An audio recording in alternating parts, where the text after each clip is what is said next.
तो सुना आपने, नेताओं ने अपनी प्रतिक्रिया बजट पर दी है और कुछ जो विपक्ष के नेता हैं उन्होंने नाराजगी भी जाहिर की है। तो आज इसी मुद्दे पर करेंगे चर्चा में शामिल होने के लिए हमारे पास भारतीय जनता पार्टी से शांत प्रकाश जाटव जी, आशीष मिश्रा जी हैं कांग्रेस पार्टी से, वही अनुराग मेहता जी आर्थिक विश्लेषक और अभिषेक अहलावत जी राजनीतिक विश्लेषक। आप चारों मेहमानों का बहुत बहुत स्वागत है। सबसे पहले शांत प्रकाश जी आपके पास ही आना चाहूँगा मैं।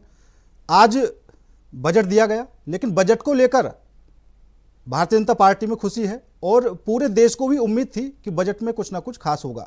और सुबह से अब तक जिस तरीके से बातें चल रही हैं कि जो मध्यम वर्ग है उनके लिए काफ़ी कुछ किया गया है और जो खजाना है वो मध्यम वर्ग के लिए खोल दिया गया है, लेकिन दूसरी तरफ जो विपक्ष है वो अभी भी नाराजगी जाहिर कर रहा है। देखिए, आज जो बजट पेश किया गया है, सही मायने में देश की जनता ने जिस तरीके से भाजपा सरकार मोदी जी को चुना, आज उनको उसका लाभ तीसरी दफा मिलने जा रहा है। 2014 में शुरू हुआ, उसके बाद 2019 में और अब 2025 में इस तरीके से घोषणा की गई है। और खास तौर पर जो 12 लाख 60 लाख से जो स्लैब है इनकम टैक्स का, उसको बढ़ा करके 12 लाख किया गया है। ये अपने आप में बहुत अद्भुत है, बहुत जरूरी था। और मैं समझता हूँ कि जो एक बोझ जो है, जो नौकरी पेशा जो नौजवान हैं उनके ऊपर रहता था किस तरीके से सेविंग करें, वो अब जो है उस पैसे को जो 1.5 लाख रुपए के करीब अब उनका बचेगा सीधे तौर पर, वो उसको इन्वेस्ट कर पाएंगे अच्छे म्यूचुअल फंड में, शेयर्स में और उसके अलावा मार्केट में खरीदी करने में। और जब मार्केट में उसकी खरीदी करेंगे, उत्पाद खरीदेंगे, तो जाहिर सी बात है जो उत्पाद जो मैन्युफैक्चर करेंगे उनको उसका लाभ मिलेगा। ठीक है और शांत प्रकाश जी, लेकिन निर्माण करेंगे वो जो जीएसटी है उसी देश को लाभ होगा। ठीक है, लेकिन शांत प्रकाश जी यहाँ पर एक सवाल ये भी खड़ा होता है कि आपने ये तो कह दिया और वित्त मंत्री ने भी साफ तौर पर जो ऐलान किया है कि 12 लाख इनकम पर, अगर किसी की 12 लाख की इनकम है सालाना तो उस पर टैक्स नहीं लगेगा। लेकिन सबसे बड़ा मुद्दा तो यही है कि आखिर देश में कितने लोगों की 12 लाख इनकम है। तो पहले तो सबसे बड़ा सवाल यही होना चाहिए था कि देश की जनता की 12 लाख इनकम तो कीजिए, उसके बाद 12 लाख पर तो टैक्स नहीं लगेगा। नहीं, 12 लाख रुपए इनकम के ये बात क्या हो गई कि 12 लाख इनकम पहले कीजिए? इसका मतलब क्या जिस वक्त में कांग्रेस के टाइम में 80,000 रुपए इनकम करती था तो क्या पूरा कांग्रेस नहीं कंपेयर कांग्रेस से कंपेयर क्यों कर रहे हैं आप अपनी रणनीति पर काम कीजिए। आप मुझे प्रश्न क्या पूछ रहे हैं ये बताए ना। ये प्रश्न नहीं बनता है। इसमें हर तरीके के वर्ग है जो कमा रहे हैं अपने अपने अलग अलग स्टेट में, जिसमें 7 लाख रुपए से बढ़ा करके 5 लाख रुपए किया गया है। तो जाहिर सी बात है जब उत्पाद बनेंगे, उत्पाद कंज्यूम होंगे, तो जो उत्पाद बनाने वाले लोग हैं उनकी भी आय बढ़ेगी ना, मार्केट बढ़ेगी, परचेजिंग बढ़ेगी, तो स्वाभाविक बात है उसका प्रोडक्शन भी बढ़ेगा और प्रोडक्शन करने वालों को रोजगार मिलेगा। ये एक दूसरे के साथ जुड़ती है। इसमें जो आप प्रश्न कर रहे हैं कि 12 लाख करो, उससे ज्यादा कमा पाएंगे वो लोग जो लोगों के लिए, जिन लोगों के पास जब आप खरीदते हैं तभी बनाने वाला उसको बनाता है, और जो वो बनाता है तो जब खरीदते हैं तो उसको उसका रोजगार चलता है। तो ऐसा नहीं है कि केवल जिसमें जो मध्यम वर्ग की जो या जो भी नौकरी पेशा जो पैसा कमा रहा है तो उसका लाभ जो है दूसरे लोगों को जो मैन्युफैक्चरिंग करते हैं उनको नहीं मिलता, उनको मिलता है। ठीक है, तो ये एक दूसरे को देखिए, ये पहले क्या था, पैसा जो है इन्वेस्टमेंट किया जाता था एफडी के रूप में। अब जो है वो पैसा जो इंडस्ट्रीज में, म्यूचुअल फंड्स में और शेयर्स में इन्वेस्ट किया जा रहा है, जिससे कि देश की ग्रोथ होती है। और इसके अलावा उसका जो मैंने बताया ना कि उनका कंजप्शन जब हम लोग करते हैं तो नागरिकों का, जो व्यापारी हैं और जो उसमें काम करते हैं उनका लाभ होता है। तो ये एक साइकिल है, इससे हर एक किसी को लाभ होने वाला है। ठीक है आशीष जी, आखिर विपक्ष को क्या आपत्ति है? क्योंकि विपक्ष से लगातार आवाज उठ रही है कि ये जो बजट आया है इसमें कहीं कुछ नहीं है, और जो किसानों की बात की जानी थी, अगर एमएसपी को लेकर बात करें, क्योंकि जो आपके नेता हैं रणदीप सुरजेवाला, उन्होंने भी कई तरह के सवाल उठाए हैं। पुष्पेंद्र जी, देखिए आपको नमस्कार और मेरे चैनल में उपस्थित सभी साथियों और विशेष सभी लोगों को नमस्कार। देखिए, सबसे पहली बात तो भारत सरकार ने खुद ही मान लिया है इस बात को कि विकास दर जो है वो धीमी पड़ी है, इसमें कोई दो राय नहीं है। क्योंकि आशीष जी अपना फोन पास कर लीजिए, आवाज।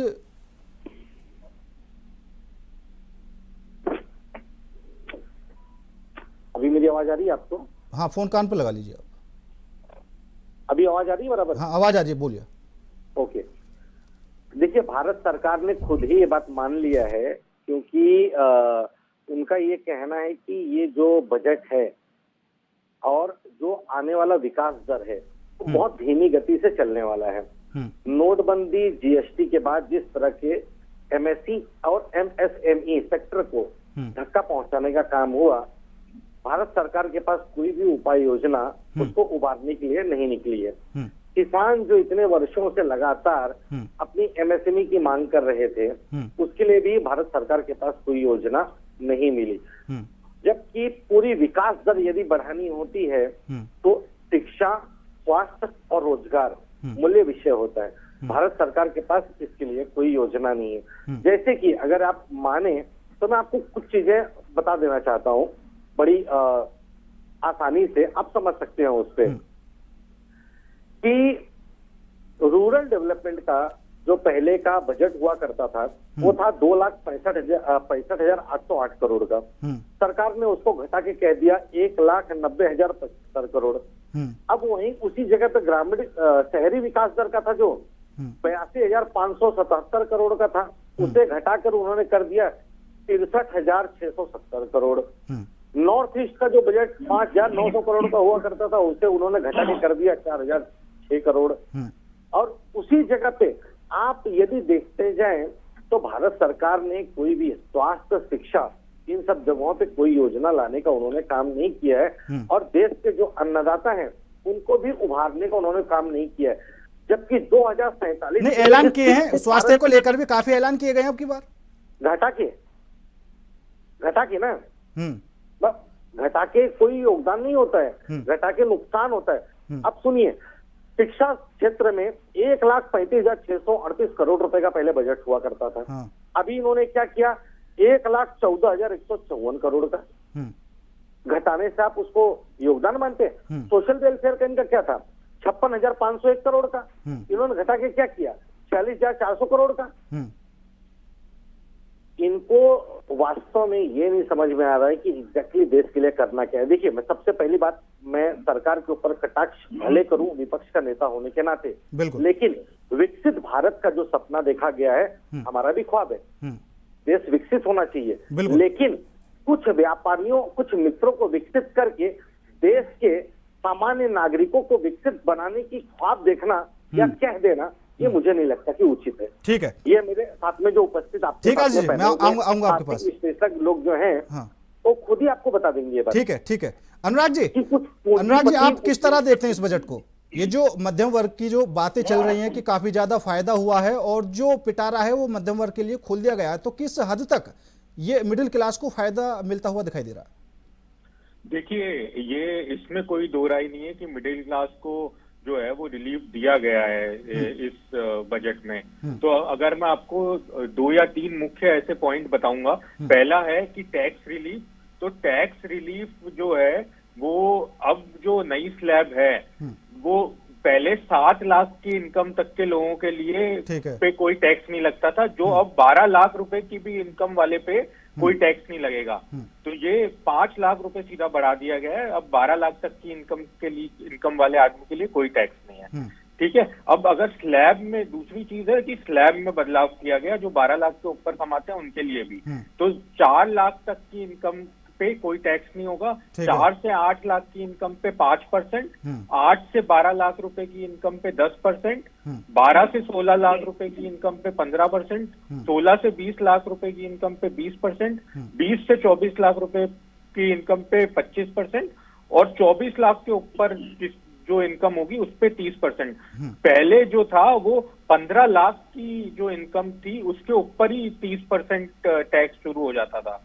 तो ये अब 24 लाख हो गया है। तो अगर मैं आपको बताऊं इन शॉर्ट, अगर सिंपल शब्दों में बताऊं तो जिसकी 12 लाख रुपए की इनकम है उसका लगभग 70,000 रुपए टैक्स बचेगा और जिसकी लगभग 24 लाख रुपए इनकम है उसका 1,10,000 रुपए टैक्स बचेगा। नहीं अनुराग जी, अभी अनुराग जी, अभी मैंने शांत जी से यही सवाल किया था, लेकिन वो मेरे सवाल को दूसरी जगह ले गए। मैं यही पूछना चाह रहा था कि ये जो इनकम की बात हो रही है और बार बार जो ये बात कही जा रही है कि 12 लाख तक की इनकम पर कोई टैक्स नहीं लगेगा, तो मेरा मानना ये था और मेरा जानना ये था कि क्या सरकार कुछ ऐसा भी प्रावधान करेगी कि कम से कम लोगों की 12 लाख इनकम तो हो? जी, ये बहुत आपने अच्छा एक सवाल किया। जो सबसे ज्यादा लाभ इस जो बजट में हुआ है वो उन लोगों को हुआ है जिनकी आय 7 लाख से 12 लाख रुपए के बीच में थी। ऐसे काफी लोग थे जो उनका जो है टैक्स लगता था, जो अब टैक्स नहीं लगेगा। लेकिन जहां तक 12 लाख की इनकम का सवाल है, तो आज भी भारत में 90% लोग ऐसे हैं जिनकी आय 12 लाख रुपए से कहीं कम है। बिल्कुल ठीक है, तो इसको अगर इस आय को बढ़ाना है तो रोजगार को भी बढ़ाना पड़ेगा। रोजगार को अगर बढ़ाना है तो एमएसएमई सेक्टर को आगे बढ़ाना पड़ेगा। जो एमएसएमई जो सेक्टर है जिनके करीब करीब 80 करोड़ 100 करोड़ से कम का टर्नओवर होता है, जो छोटी छोटी फैक्ट्रियां लगी हुई है, जो छोटे व्यापार हैं, उनको जब बढ़ावा देंगे तो रोजगार ज्यादा बढ़ेगा। तो उनको बढ़ावा देने के लिए ऐसा कोई खास कदम इस बजट में ऐसा उठाया नहीं गया है। तो मैं ये कहूंगा कि ठीक है, एक तरीके से ठीक है, थोड़ा मिडिल क्लास को रिलीफ दिया। और दूसरी अच्छी चीज ये भी है कि जो फिस्कल डेफिसिट है, मतलब जो उधारी जिसको कहते हैं, तो वो भी फिस्कल डेफिसिट भी कम पिछली बार से कम किया गया है। टैक्स कम करके भी फिस्कल डेफिसिट 4.4% के आसपास का अनुमान लगाया है। तो 4.4% मतलब उधारी अगर आप कम लोगे, जितना उधार कम लोगे उतना ही आपके लिए बेहतर है। तो एक तरीके से ये बजट उस हिसाब से थोड़ा संतुलित है। लेकिन हाँ, जहां तक रोजगार की बात है तो सरकार को अभी भी मेहनत करनी पड़ेगी। रोजगार कम से कम मैन्युफैक्चरिंग सेक्टर जो होता है वो उसको आगे बढ़ाना पड़ेगा, ताकि भारत में भी सामान बन सके। जैसे चाइना एक मैन्युफैक्चरिंग हब है इस दुनिया का, जहाँ पे करीब करीब मेड इन चाइना, आप जो भी सामान देखते हो ज्यादातर सब मेड इन चाइना होता है। तो ऐसा ही भारत को नेक्स्ट मैन्युफैक्चरिंग हब भारत बने, ऐसे कदम उठाने पड़ेंगे और ऐसी सुविधा आपको देनी पड़ेगी अपनी जो ये एमएसएमई इंडस्ट्री है, ताकि भारत अगला जो है मैन्युफैक्चरिंग हब बन जाए। नहीं, बिल्कुल अनुराग जी, अगर भारत सरकार ऐसा कदम उठाती है तो रोजगार के जो साधन है वो भी खुलेंगे, मार्केट का बढ़ावा भी होगा और रेवेन्यू के जो मामले हैं वो भी आगे बढ़ेंगे। अभिषेक जी, आपको क्या लगता है इस बजट से किसको कितनी राहत मिलती हुई दिखाई दे रही है? क्योंकि कई बातें इसमें ऐसी आई हैं, आप तो शुरू से ही 12 लाख वाली तो बात चली रही है, आपके सामने है वो। दूसरा ये है कि जो इलेक्ट्रॉनिक चीजें हैं उन पर भी वो सस्ती करने की बात यहाँ पर कही गई है। जैसे अगर हम इलेक्ट्रॉनिक कार की बात करते हैं तो कहा गया है कि वो सस्ती हो जाएंगी। तो एक तो ये सीधा सा संदेश जाता है कि जो इलेक्ट्रॉनिक कारें हैं उनको बढ़ावा देने की कोशिश यहाँ पर की जा रही है। और दूसरी बात, अगर हम मिडिल क्लास की बात करते हैं तो वो उनको ये टीवी और मोबाइल फोन खरीद कर क्या फायदा? इंसान खरीदता एक बार खरीद लेता।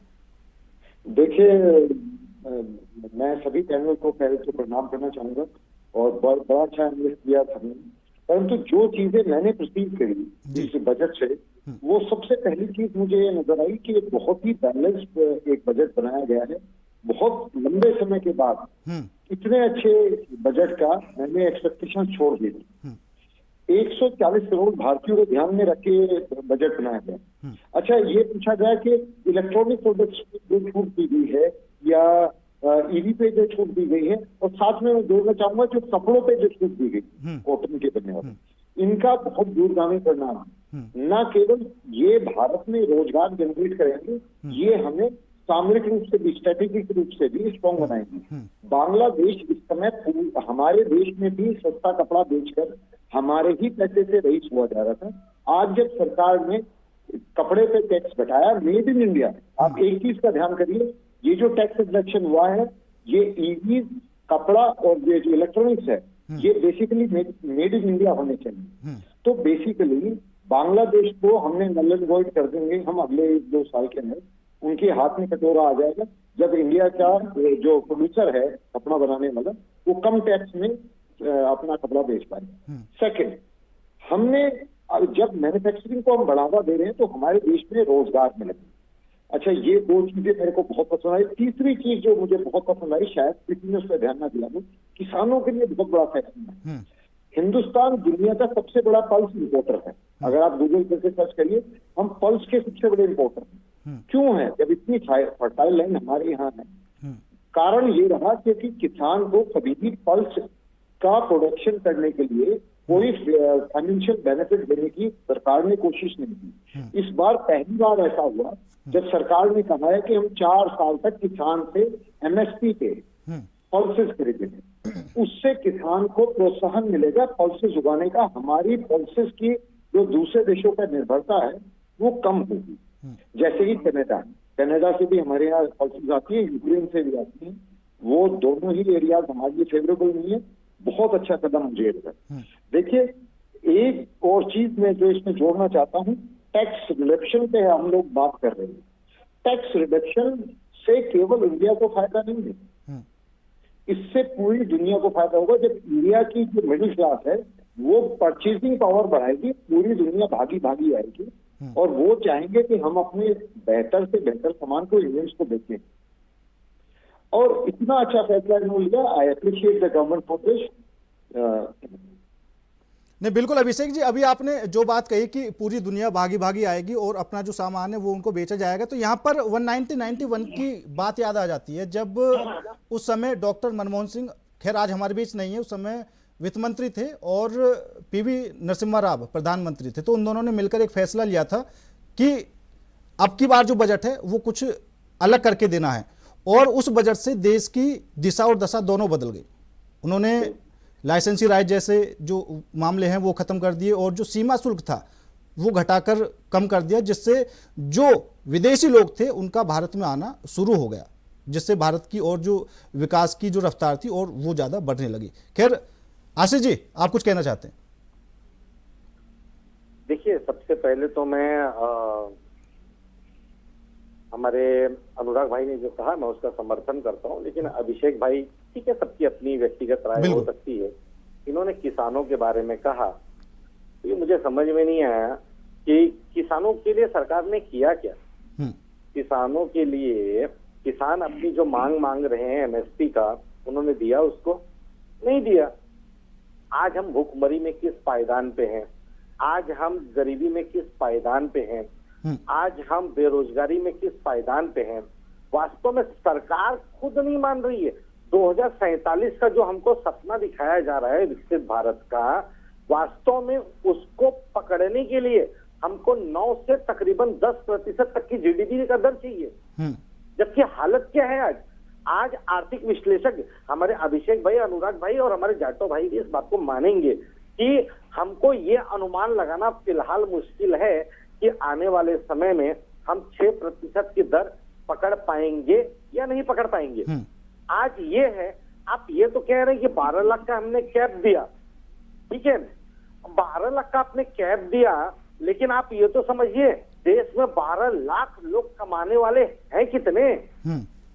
सरकार ने इसका आंकड़ा लगाया, चाहे आप शहरी क्षेत्र का देख लो चाहे ग्रामीण क्षेत्र का देख लो। और आगामी जो नियोजन और जो इन्होंने आयोजन किया है, मुझे नहीं लगता इसके अंदर आपने कोई विकल्प दिया है किसी को।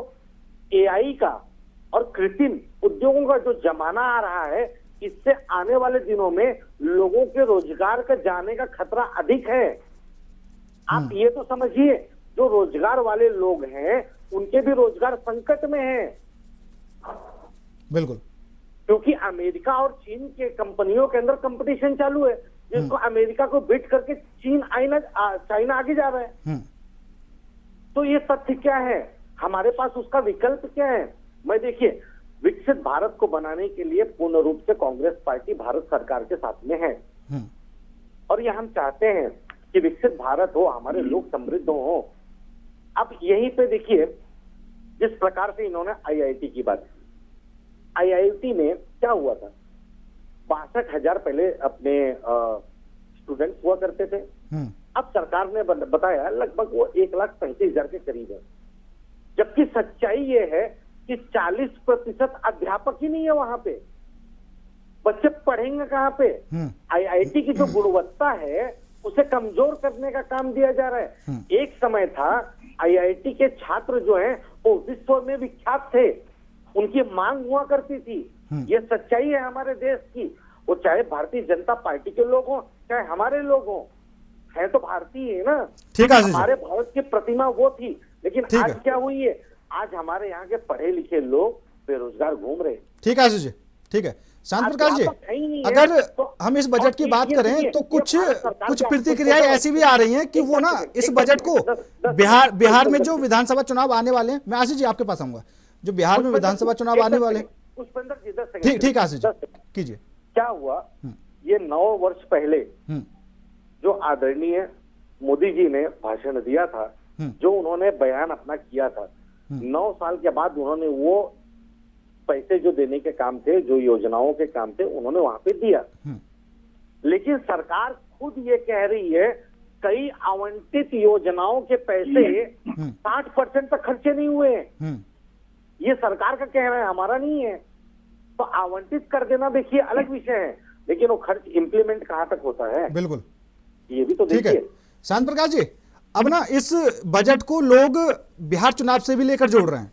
उनका मानना है कि पिछली बार बिहार के साथ साथ आंध्र प्रदेश को भी काफी कुछ दिया था, लेकिन अब की बार सिर्फ बिहार को ही दिया है, और बिहार को देने का मतलब है कि वहां पर विधानसभा चुनाव होने हैं, इसलिए भारतीय जनता पार्टी ने वहां पर माहौल बनाया। इसको ऐसा नहीं कहा जा सकता। पिछली मरतबा दिया, बिहार को दिया, आंध्र प्रदेश को भी दिया, इस बार आंध्र बिहार को और दे दिया। तो इसको चुनाव के साथ में नहीं, जिस तरीके से वहाँ रिक्वायरमेंट से इसको खर्च दिया जा रहा है। पहले अंडर राज्य को भी दिया गया है, जहाँ पर कहीं पिछड़ापन है वहाँ पर पैसा देना ही है।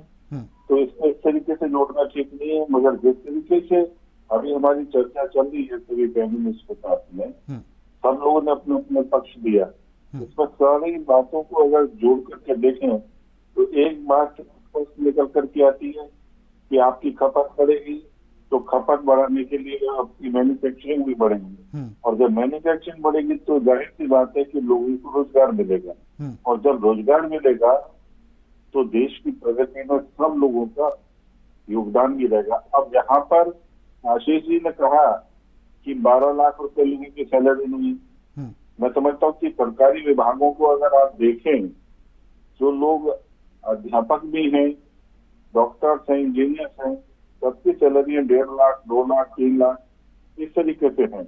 लेकिन शांत प्रकाश जी, सरकारी लोगों की तो पहले से ही बल्ले बल्ले है, कहना तो उनका है जिनके पास प्राइवेट रोजगार है। सुनो मेरी बात, प्राइवेट रोजगार में तो 1-1 करोड़ रुपया देगा। प्राइवेट सेक्टर में 1-1 करोड़ के लोगों की सैलरी है, 20 लाख, 25 लाख, 30 लाख रुपए के पैकेजेस होते हैं। जितना आज गीग वर्कर उनको रोजगार मिल रहा है ना, तो प्राइवेट सेक्टर के नौजवान बच्चे ही दे रहे हैं।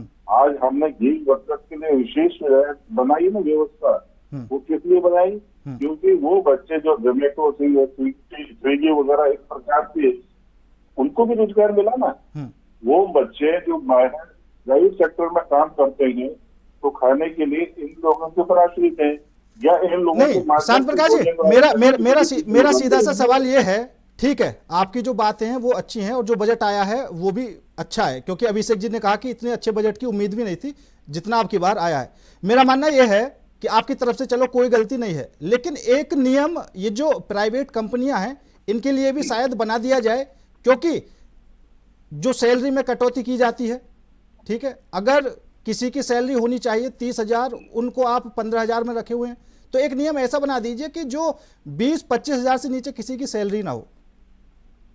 नहीं, मिनिमम वेजेस के हिसाब से 18,500 रुपए का सैलरी पैकेज है। और जहाँ पर कहीं अनियमितता है तो उसके लिए आप जो है रोजगार मंत्रालय, रोजगार विभाग या अपना जो लेबर डिपार्टमेंट है उसको इन्फॉर्म करके और शिकायत करके उसको। नहीं, वो तो शिकायत का मामला तो अलग हो गया, ठीक है, एक कानूनी तौर पर जो प्रक्रिया है वो पूरी हो जाए तो कोई भी कंपनी सस्ते में किसी से काम भी नहीं कराएगी, और ये जो 12 लाख वाली बात है ये भी पूरी हो जाएगी। मैं बता रहा हूँ ना, नहीं कराती। आप लोग, आप मीडिया कर्मी हैं, आपके एक जो टीम है इस क्षेत्र में भी अगर जाए तो इसमें कहीं पर लीकेज है, उसमें भी सुधार हो पाएगा। हम लोग भी अपने स्तर पर करते हैं, ऐसी बात नहीं है कि, मगर आपकी बात में भी जायज है। तमाम लोग जो क्या नाम है हमारे सिक्योरिटी गार्ड्स हैं, जो हमारी सोसाइटियों में वो करते हैं, चौकीदारी करते हैं, उनकी सैलरियां 8 घंटे की जगह उनसे 12 घंटे का काम दिया जाता है। और उनकी सैलरियां भी कम हैं। जाहिर सी बात है, जिस वक्त उसकी शिकायत की जाती है तो वो लोग मुक्त हो जाते हैं और कई जगहों पर उसको नियम का पालन भी किया जाता है। तो हम सब लोगों को जागरूक होने की भी आवश्यकता है। आपका ये प्रश्न बिल्कुल जायज है कि जहां पर किसी प्रकार से अनियमित रूप से पैसा कम दिया जा रहा है और घंटे काम कराने के ज्यादा है, तो उस पर हम लोगों को भी जागरूक होने की जरूरत है। सरकार के सामने भी हम लोगों को अपनी बात रखने की आवश्यकता है, क्योंकि कहीं ना कहीं कंपनियां तो प्रॉफिट में रहती हैं, लेकिन ऐसे में कर्मचारियों को जरूर घाटा हो जाता है। आशीष जी क्या कहना चाहते हैं? इसके अलावा प्रोविडेंट फंड का भी इशू है। बिल्कुल सर। इसके अलावा जो प्रोविडेंट फंड को जमा करना होता है वो जमा भी नहीं करते हैं। ऐसी शिकायतें तमाम आती हैं, हम लोग उसको ध्यान में भी रखते हैं और शिकायतें करते हैं, जमाने भी करते हैं। भारत एक ऐसा देश है सब लोगों को सामूहिक रूप से करोड़ लोग टैक्स पे करते हैं, ठीक है। बाकी 140 करोड़ की आबादी में मात्र सिर्फ 7 करोड़ लोग टैक्स पे करते आप हैं। अपनी बारी में बोलो ना, चाहे परेशान हो चाहता हूँ कि मुझे मौका दिया गया है, बहुत लंबा बोला। मैं आपको काउंटर कर रहा हूँ सिर्फ पहले, मैं आपको कुछ आंकड़े दे देना चाहता हूँ ताकि आप उसके बारे में विस्तृत बात कर सकें। देखिए 73% आबादी जो हमारे देश की है उनके ऊपर कोई कर्ज ही नहीं है, ठीक है, और 93 करोड़ की आमदनी सिर्फ मात्र 5 लाख है या तो उससे कम है। तो आप किस हिसाब से आप टैली कर रहे हैं कि हम देश की तीसरी अर्थव्यवस्था बन रहे हैं या फिर हम आने वाले, ये देखिए पूरे बजट में आपने देखा एक बार भी 5 ट्रिलियन इकोनॉमी, 10 ट्रिलियन इकोनॉमी की बात हुई? कहीं नहीं हुई। 12वें नंबर पर छोड़ के गए थे आप। आज हम उसे सर हम कहाँ पे छोड़ के गए थे? ये देश के सामने है। आप बताइए ना, 54 लाख करोड़ रुपए का कर्जा, 2.5 लाख करोड़, जिस तरीके से आप 54 लाख करोड़ रुपए का कर्जा 2.5 लाख करोड़ रुपए किसने लाके दिया? आपके पास तो कहने के लिए आंकड़े नहीं। देखिए बजट के ऊपर, अगर बजट के ऊपर चर्चा है तो मैं आपको तथ्यों के हिसाब से बात कर रहा हूँ। आप 12 लाख रुपए तक की आमदनी पे सूद लेने की बात कर रहे हैं। तो मैं आपसे कह रहा हूँ ना, आपने देश के 5-10 उद्योगपतियों को अमीर करके यदि आप समझते हैं कि पूरा देश की जनता अमीर हो गई है, तो ये आपकी गलतफहमी है। क्या कहता कि 15 पैसा पहुंचता है आज भी और फिर मनमोहन सिंह जी ने कहा कि 5% की उनकी आय, और आप बड़ी बड़ी बातें कर रहे हैं। सारे ये गलत है जादू साहब। और अभी देखिए आपको कुछ अच्छा हो रहा है है, उस पर खुद ही गाइड कर देंगे कि मैं सही कह रहा हूँ या गलत कह रहा हूँ। मैं सरकार की योजना का स्वागत करता हूँ, लेकिन आपको वही बात है कि हमारे सामान्य आदमी को कह दो कि 50 लाख कमाओ, आपको छूट है। में चल रहा है, ऐसा नहीं हो सकता। इनकम टैक्स के स्लैब के साथ में आपको ठीक है, स्लैब में कर दिया जाए, आप क्यों नहीं किए? ठीक शांत प्रकाश जी। आशीष जी ठीक है, देश का विरोध नहीं है, ठीक है आशीष जी, देश की जनता ठीक है ठीक है। अभिषेक जी कुछ कहना चाहते हैं, बोलिए। जी मैं एक छोटी सी बात डालना चाहता हूँ कि रिडक्शन ऑफ बजट के बारे में हमारे बड़े भाई आशीष जी ने कहा कि बीजेपी सरकार ने बहुत सारे सोशल वेलफेयर के जो डिपार्टमेंट्स थे उनका जो है बजट घटाया। मैं आशीष जी को याद दिलाना चाहता हूँ कि माननीय पूर्व प्रधानमंत्री राजीव गांधी जी ने अपनी सरकार के टाइम पे कहा था कि जब हम पैसा भेजते हैं सोशल वेलफेयर के लिए तो वो कुछ नहीं पहुंच पाता, 20% भी नहीं पहुंच पाता। परंतु आज आप ये मानेंगे कि पूरा पैसा जो गवर्नमेंट अलोकेट करती है वो डायरेक्ट बेनिफिट जाता है। तो क्यों ज्यादा पैसे देने, जितने पैसों की आवश्यकता है उस हिसाब से उसको घटा के ही देना चाहिए। बजट का मतलब क्या होता है? पहले तो आशीष जी को ये समझना चाहिए कि हिंदुस्तानी लाने वाला के हिसाब से बजट का ये योजना लाने की तैयारी अपनी प्रधानमंत्री डॉक्टर मनमोहन सिंह जी की थी ना। और आशीष जी सुन लीजिए, तब तो आदरणीय नरेंद्र मोदी ने भी विरोध किया था। आशीष जी सुन लीजिए एक बार, आशीष सुन लीजिए, आऊंगा आपको। आपकी बात बिल्कुल कि सोशल वेलफेयर स्कीम के लिए पैसा बढ़ना चाहिए, परंतु उनको पैसा करने के लिए पहले मैन्युफैक्चरिंग को ग्रो करना पड़ेगा, किसान को ग्रोथ की तरफ लाना पड़ेगा। आज की तारीख में 5 लाख का किसान कार्ड की योजना लाने वाले कौन थे? आदरणीय पूर्व प्रधानमंत्री डॉक्टर मनमोहन सिंह जी स्वर्गीय। लेकिन उस समय अपने नरेंद्र मोदी जी ने उनका विरोध किया था। सबसे उन्होंने क्या कहा था? आधार कार्ड सबसे बड़ा भ्रष्टाचार है, जबकि आधार बेटी जिस वक्तव्य का नाम ले रहे हैं उसका माध्यम था वो, लेकिन उस समय नरेंद्र मोदी जी ने विरोध किया। आज उसी आधार कार्ड के लिंक होने की वजह से लोगों को डीबीटी का फायदा हो रहा है। आप ये बात को मानिए। तो योजनाएं अभी बहुत चलेंगी। अभी डीबीटी है, हो सकता है आगे चल के ठीक है अभिषेक जी, आशीष जी, ठीक है। अनुराग जी आप मुझे सीधा सा एक सवाल का जवाब दीजिए। जिनकी इनकम 1 से 4-5 लाख रुपए है, उनको आखिर इस बजट से क्या फायदा हुआ, और जिनकी इनकम है ही नहीं उनको क्या फायदा हुआ? जी देखिए, जिनकी इनकम 7 लाख रुपए से कम है, हाँ। ना तो इस बजट से उनको कोई फायदा हुआ ना नुकसान हुआ, क्योंकि 7 लाख के पहले भी कोई टैक्स नहीं था 7 लाख से कम की इनकम पे, आज भी कोई टैक्स नहीं है। तो जो ज्यादातर लोग, अगर आप देखें तो सिर्फ भारत में 6% लोग इनकम टैक्स रिटर्न भरते हैं।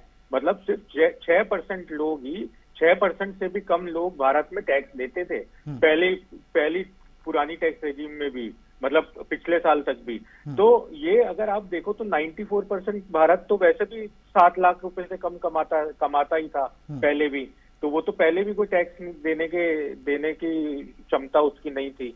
तो अगर एक तरीके से देखें तो ना इससे जो जिनकी आय बहुत कम है, ना उनको कोई फायदा हुआ है, ना उनको कोई नुकसान हुआ दूसरा है। अनुराग जी, ऐसा सरकार को आखिर क्या करना चाहिए कि कोई रोजगार के साधन खुलें, जो मार्केट है वो उसमें बढ़ावा मिले और रेवेन्यू के जो साधन है वो भी खुल जाए? क्या कुछ ऐसा प्रोजेक्ट सरकार इस बजट में ला सकती थी?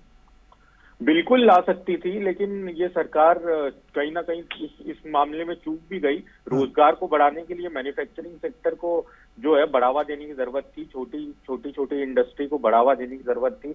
जो माल चाइना में बनता है वो भारत में बन सके, ऐसा इनको इसके लिए इनको 3 चीजों की जरूरत थी। एक, कॉर्पोरेट टैक्स को कम किया जाए छोटी इंडस्ट्री के लिए, नंबर 1।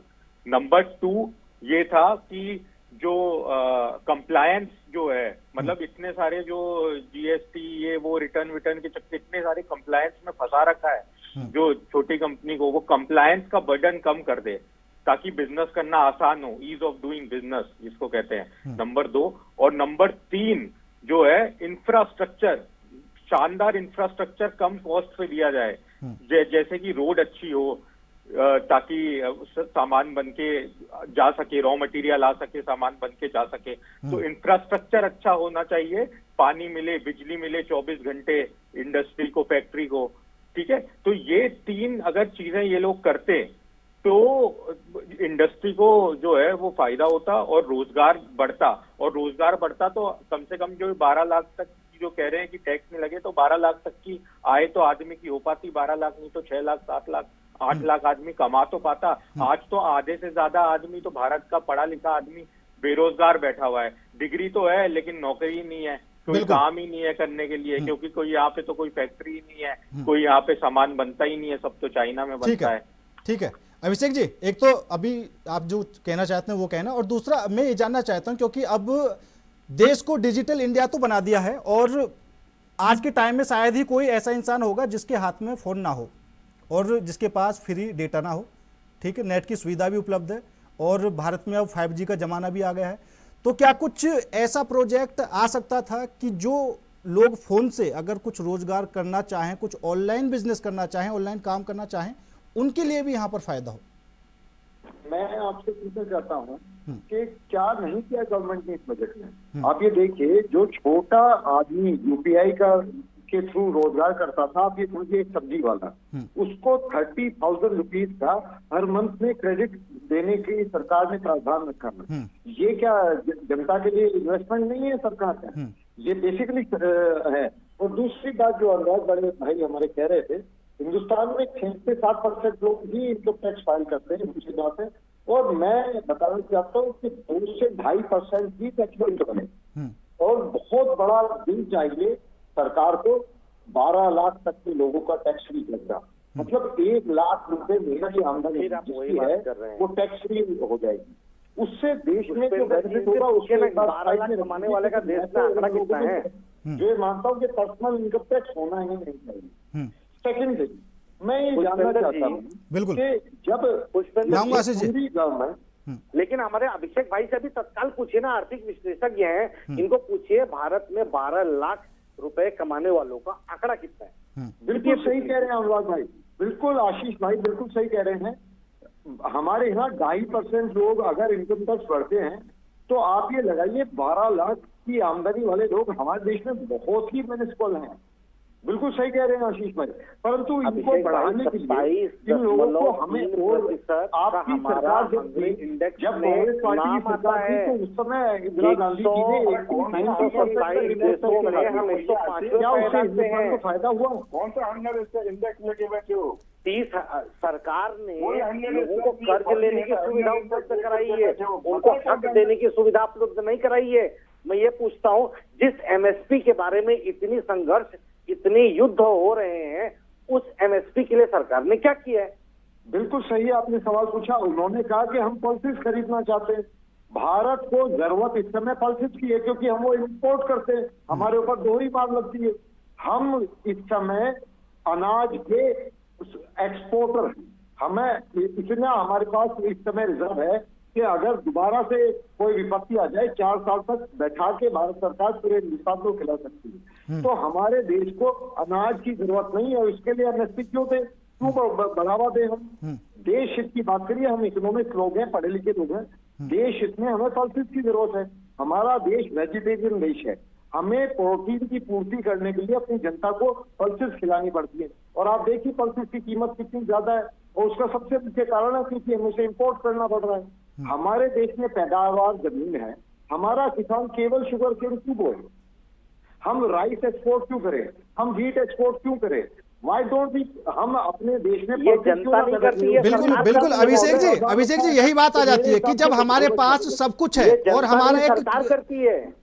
हमारे पास सब कुछ है और कृषि प्रधान देश है, उसके बाद भी हम बाहर से आखिर क्यों ले?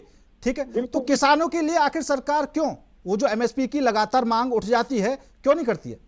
ये पल्सेस पे दे तो रही है सरकार। हाँ, हमारे देश को पंजाब के जो किसान इस समय बॉर्डर पर बैठे हैं वो चाहते हैं अनाज पे उनको एमएसपी मिले।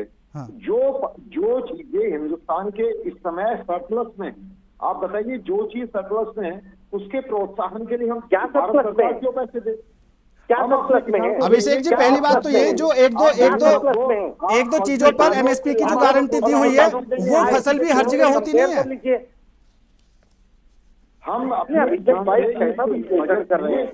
इंडियन गवर्नमेंट ने मैसेज दिया है।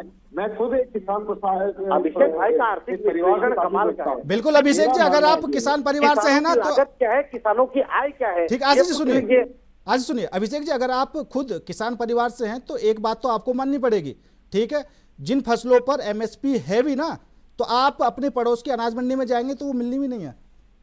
बिल्कुल सही कहा आपने। जब तक गारंटी मांग रहे थे, डायरेक्टली किसान से नहीं खरीद पाएगा तब तक हम ये किसान मंडियों के गुलाम रहेंगे। हम किसान उस दिन तक किसान मंडियों के गुलाम रहेंगे जब तक कि ओपन मार्केट में हो। एक दवाई मैन्युफैक्चर करने सरकार किसानों को खुद का गुलाम बनाना चाहती है। जहाँ उसकी मर्जी होती है वहाँ मंडियों से हटा के खुद का गुलाम बनाना चाहती है।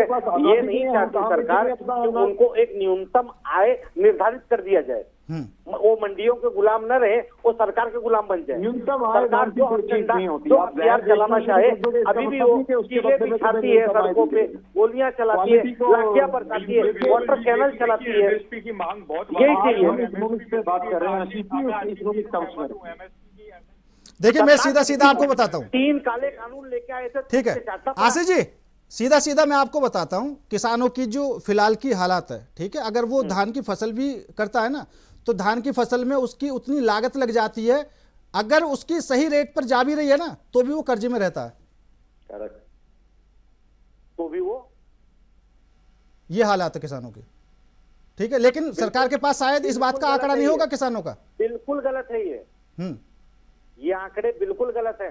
कैसे? किसान की जो लागत है वो आज के दिनों में, हाँ। चाहे आप उसको डीजल पेट्रोल या इलेक्ट्रिसिटी से कन्वर्ट कर लीजिए, हाँ। सरकार के पास कोई योजना कोई नियोजन नहीं है कि उनको उनकी लागत और उनकी आय में कंपेयर करके उससे मुनाफा करके मैं दिखा। वही तो आपसे बोल रहा हूँ, मैं वही तो बता रहा हूँ। तीनों जो तीन काले कानून लेके आए थे वो रिटर्न उन्होंने इसी बात पे तो किया था, फिर भी उनको गोली चलानी पड़ रही है। आज हालात ऐसे हैं, लगभग पूरे देश में 48 किसान प्रतिदिन आत्महत्या कर रहे हैं। 5207 किसानों का आज के डेट में आत्महत्या करने का रिकॉर्ड रहा है। सरकार के पास कोई योजना नहीं, कोई नियोजन नहीं। लेकिन कांग्रेस की सरकार में भी किसानों की हालत ठीक नहीं थी। ये बात लगी कि गलत है, इसलिए उन्होंने 3 कानून को वापस लिया। उसके बावजूद उन्होंने वही काम किया जो उनको नहीं करना था। अब इसके अलावा 2-3 मुद्दे और हैं, जैसे कि आप इंश्योरेंस सेक्टर में आ जाइए, आप एटॉमिक सेक्टर में आ जाइए। ये दोनों में इन्होंने एफडीआई और बाहरी विदेशी कंपनियों को निमंत्रण देके इन्होंने देश के साथ में धोखा देने का काम किया है। इंश्योरेंस सेक्टर में जो पहले 74-76% की एंट्री थी, उसको सीधा 100% किया। ठीक है, कोई बात नहीं, आप कीजिए, लेकिन आप पश्चिमी देशों में और अमेरिका में खुद उनकी जो परिभाषा रही हो या उनके प्रति लोगों की उदारता रही हो, एक बार उसको तो देखिए।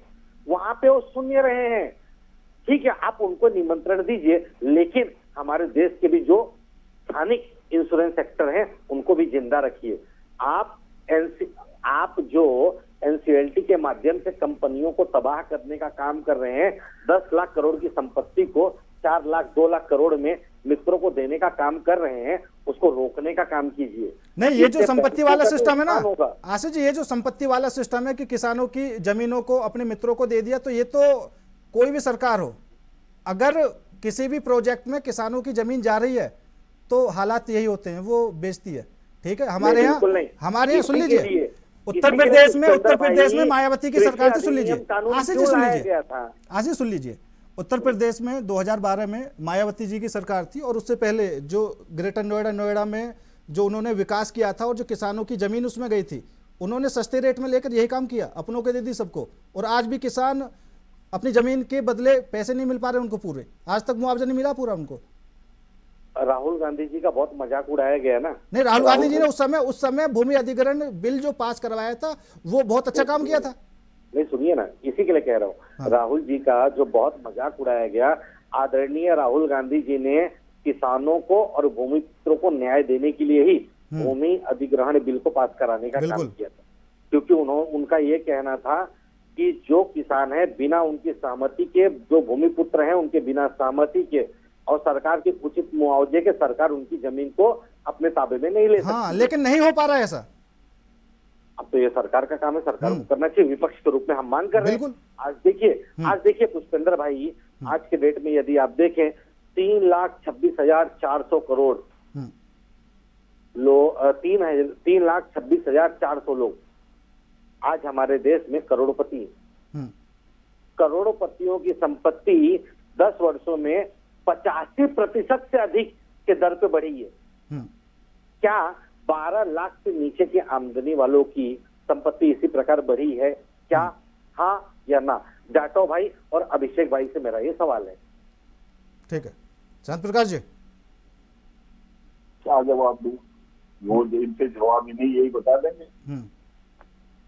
देखिए, आज हम बजट पर बात कर रहे हैं, हमें उन बातों पर उस विषय पर बात नहीं, बजट पर ही बात चल रही है और उस हिसाब से जो हंगामा होता है डिबेट में वो हो भी नहीं रहा, बड़े शांत स्वभाव से चल रही है सारी चीजें। देखिए, सम्मान के साथ में हो रहा है। जिस तरीके से हम आयात की बात कर रहे हैं, अभिषेक जी ने बातें कही कि दालों का उत्पादन भारत में नहीं हो पा रहा है। 70% से ज्यादा हमारे दाल और तिलहन जो है विदेशों से आयात करने पड़ रही। हमें अपनी जो फार्मर्स का जो मन है उसको बदलने के लिए हमने पीछे 28 ऐसे मोटे अनाजों पर एमएसपी गारंटी दी है। 100% खरीदी कर रहे हैं हम, 100%। दालों की 100% खरीदी गवर्नमेंट ऑफ इंडिया कर रही है। इस चीज को अच्छी तरह समझें, जिसमें दालें और तिलहन है, ताकि हम जो हमारी कम से कम हो सके। इसके अलावा जो आंकड़ा पूछना चाहता हूं, चाइना से जो खिलौना है वो बहुत बड़ी तादाद में हमारे यहाँ आयात होते हैं। इस पर भी हम लोग ज्यादा से ज्यादा 70-75% के करीब हम लोग जो है वो आयात करते हैं। तो उस पर भी हमारी व्यवस्था कम है। इसलिए खिलौनों को लेकर अरे यार चुप रहो, अभिषेक आशीष मिश्रा क्यों बीच में डिस्टर्ब करते हो?